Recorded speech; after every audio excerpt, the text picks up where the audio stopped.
ভালো, আইওএসও ভালো, সিপিইউ এখানে সিপিইউ দেখতে পাচ্ছ অক্টা কোর আই সিপিইউ ব্যবহার করা হয়েছে, 2x2.80 জিএস জে, তারপর কর্টাল এক্স ওয়ান, অনেক লম্বা হাবিজাবি আছে।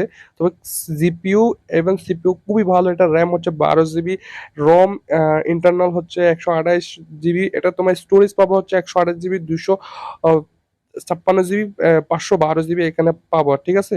সো এক্সটার্ন কার্ড মানে এখানে তুমি, দেন ক্যামেরা হচ্ছে 50 এমপি, 50 মেগাবাইট, দেন তোমার ফ্রন্ট ক্যামেরা মানে সামনে ক্যামেরাটা হচ্ছে 12, আর এটার জুমিং কোয়ালিটি সবই খুবই ভালো, বেটার কোয়ালিটি। অ্যান্ড ভিডিওতে তুমি 4K ইন্টু 30 FPS 60 FPS পেয়ে যাবে, 180 পিক্সেলে 30 FPS 60 FPS, 120 FPS 240 FPS। ও ভাই, মারাত্মক একটা মোবাইল।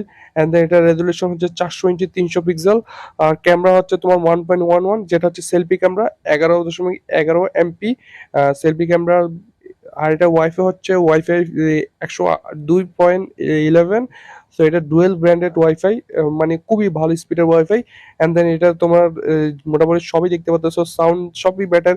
অ্যান্ড এটার ব্যাটারি ব্যাক তোমার হচ্ছে 503 মেগাবাইট ব্যাটারি, 503 5003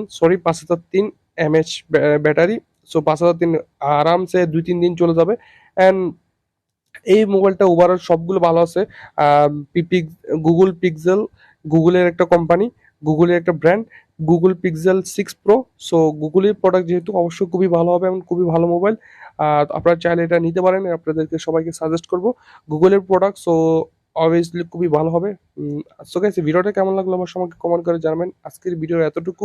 আর এই Google pixel 6 pro price in Bangladesh, Google pixel 6 pro price review in Bangladesh, এই ভিডিওটা কেমন লাগছে অবশ্যই আমাকে জানাবা। সো দেখা হবে পরে একটা ভিডিওতে। Thank you so much for watching. পরের ভিডিওতে আবার নতুন কোনো মোবাইলের রিভিউ নিয়ে আসবো। Thank you so much.